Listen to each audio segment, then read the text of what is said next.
everybody, this is Judy at Judy in the Kitchen. A number of people have asked me about showing more on what I do with my indoor hydroponics. And so today I'm going to start a video on growing lettuce from start to harvest using my indoor hydroponics setup. It's a non-circulating system, and I will show you what's needed as we go. It's about as simple as you can get. Now, one thing I want to make mention of, lettuce is a cool weather plant.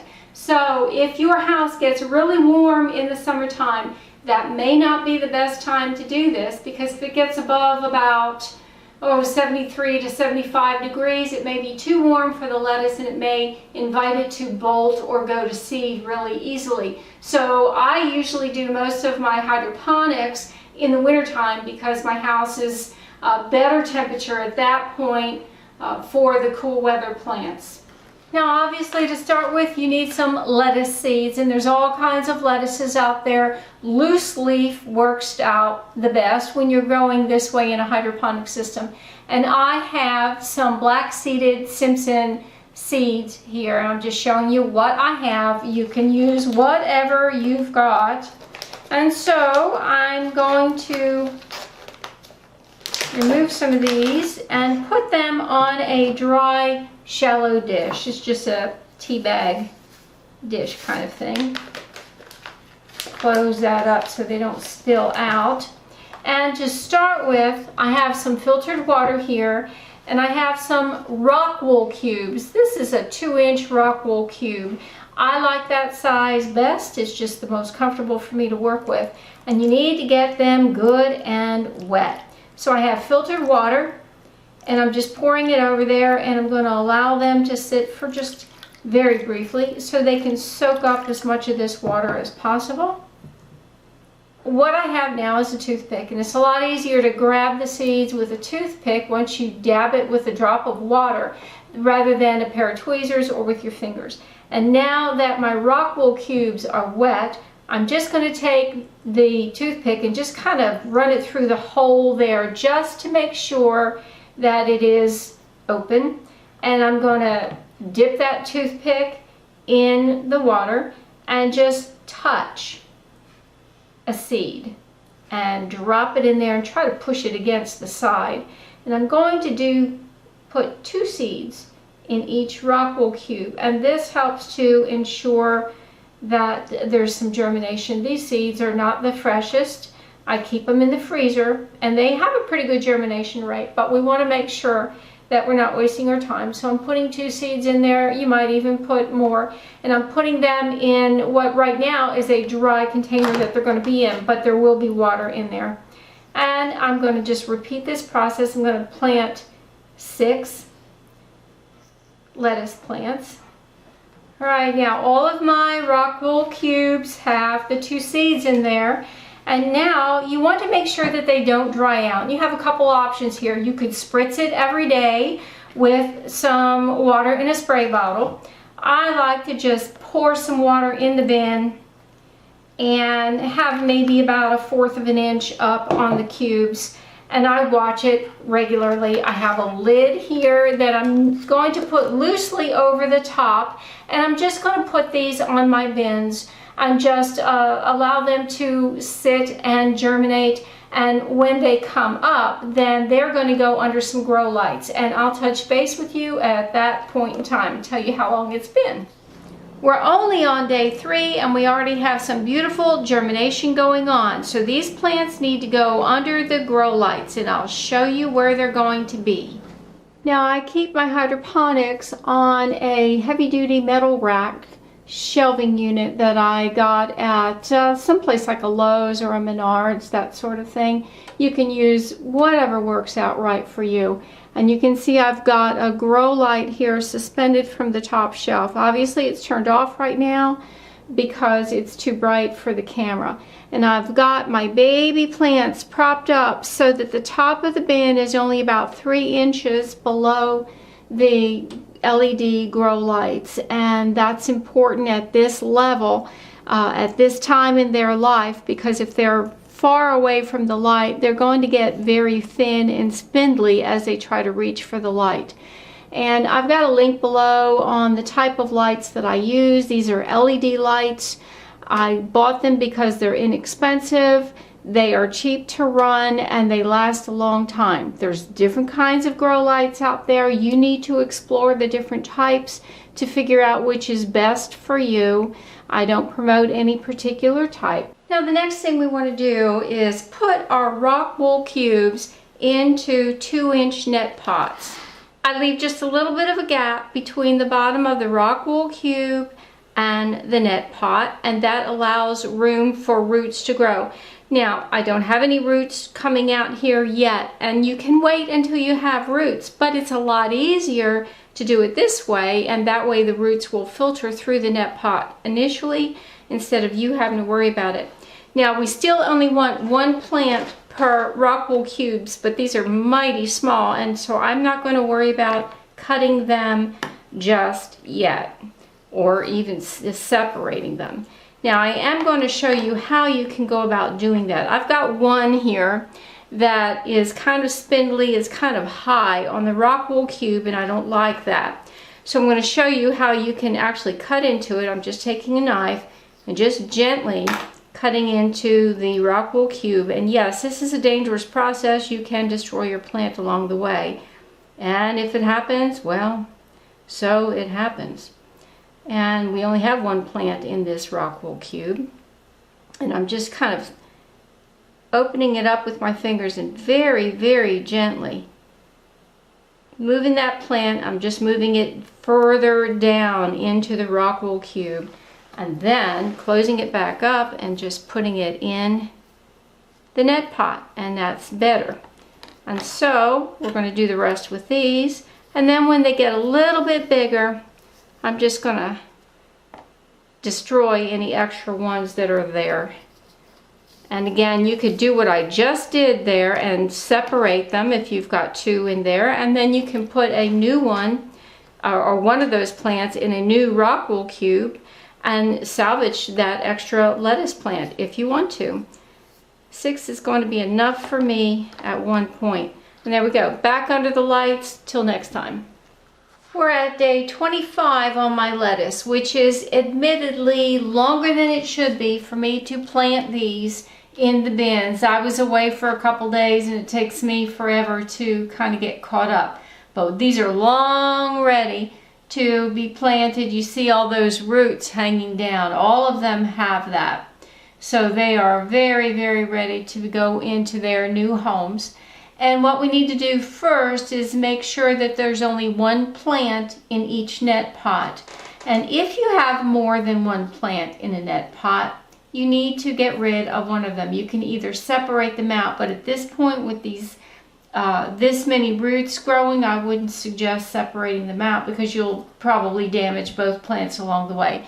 And I just take a pair of short scissors and I just isolate and figure out where the extra plant is and just pick one and cut it.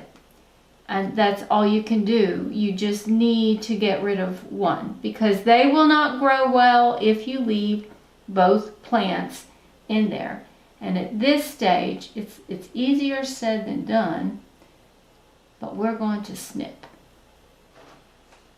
Now you need to figure out what you're going to put your plants in. For lettuce plants, I prefer to put them in a gallon jug. You could also put them in plastic bins and drill holes in the lid to fit the net pots. I like a gallon jug because I can move it around if I need to very easily. I can space them in the way that they need to be spaced. And by the time the nutrient solution is used up in the jug, the plants are usually about ready to be harvested. So it really works out well. So there's very, very little maintenance when you use a gallon jug. So the first thing you want to do is create a hole in the top that your 2-inch net pot will fit comfortably in. And the easiest way I found to do this is to put it upside down on the top of the jug and just draw a line around it, and then take a knife and cut on the inside of that line. And you can see It is not a perfect science. It's not going to be absolutely straight and great and wonderful, but it doesn't matter. As long as that net pot will comfortably sit in that hole, that's what matters.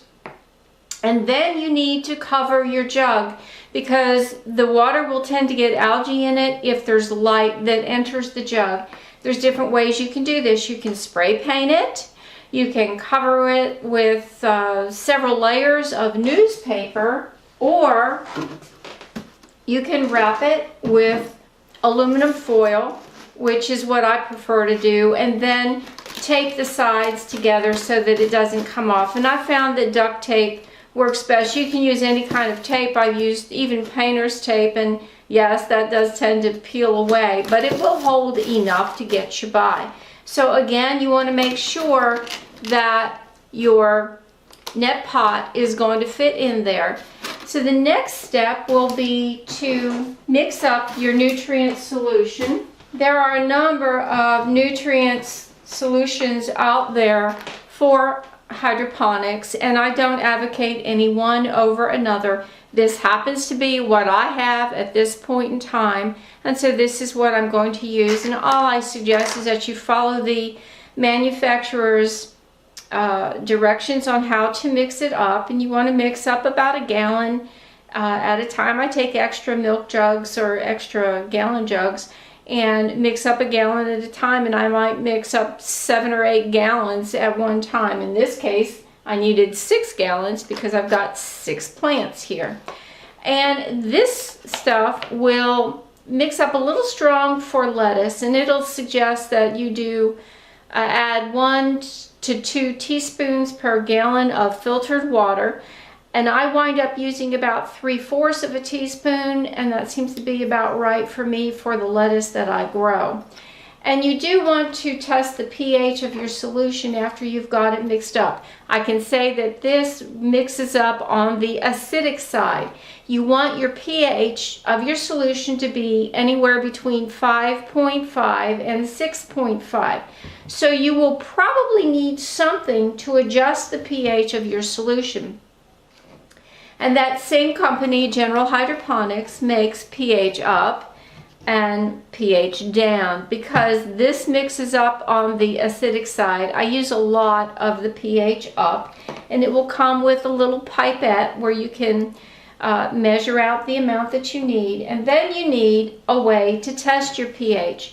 Again, I don't advocate any one method over another, but a lot of times the pH adjusters will come with a pH testing solution and a little vial, so you can put a little bit of your solution in the vial, 2 or 3 drops of your pH testing solution in here in the vial, and then shake it up, and then you can compare it to the coloring that's on the label. And so that's one way. A lot of people will use a pH meter like this. Again, there's different brands out there. I don't advocate any one over the other, but you can use a pH meter to test. That gives you a pretty accurate rendition of where your pH is. Or you can use pH test strips that I've got here. They're really handy. You can just take one strip off, dip it in your prepared solution, and then right away compare the color to the chart that's in the packet. And if you notice, a 6 is pretty close to the color of the test strip. And so it does say on the back of here, if it doesn't change color, it's right around 6. And so that's really where I like to have it. So I will often use the pH strips. They're just handy and very easy to use. Once you mix up your solution, you want to make sure it's at the right level in the container. And so what I like to do is take an extra empty net pot and put it in the gallon jug, and then I can just see where the nutrient solution level is. And one way to do it, a couple ways here. You see that there is a little plastic band around the net pot. You definitely do not want your solution to be above that, generally a little bit below that. And so you can test your water level by putting that empty net pot in there, and you can see where the water level is. Another way is to just put your index finger in there, and it's good if it's about up to, you know, halfway up to the first joint on your finger. Once you know your solution level is good, for starters, then you can take one of your plants and carefully place it right in. And then you're ready to place these under your grow lights or in a very brightly lit location. And you want to monitor the solution level in here. Again, about the time it's ready to be harvested is about when all the solution is going to be used up. However, some plants do last a little longer than that, and you may need to add some nutrient solution to your jug. Do not add so much that it comes up so high on the net pot the second time around. It's going to have a lot of roots developed in that plant, and if you put that much solution in there, you're going to drown your plant. So you want to keep the solution level no higher than a couple inches below the net pot when you do your refill. All right, I'm going to put these where they need to be, and then I'll show you where they're at under my setup. Now you can see I've got my 6 new baby plants where they're going to be. I do have my grow lights turned off right now because they're very pinkish hue. You can see that over to the right. There's another rack right next to it, and those lights are on, so I didn't want to blind you with all the lights. But you can see this is just a heavy duty shelving unit, metal shelving unit that I got at a place like a Menards or a Lowe's or a Home Depot, someplace like that. And I get the heavy duty rack so that I know it will hold hundreds of pounds per shelf, and I know it won't fall over. It would be horrible if that fell over with all the plants and so forth on there. And the racks are about 22 inches apart, I believe.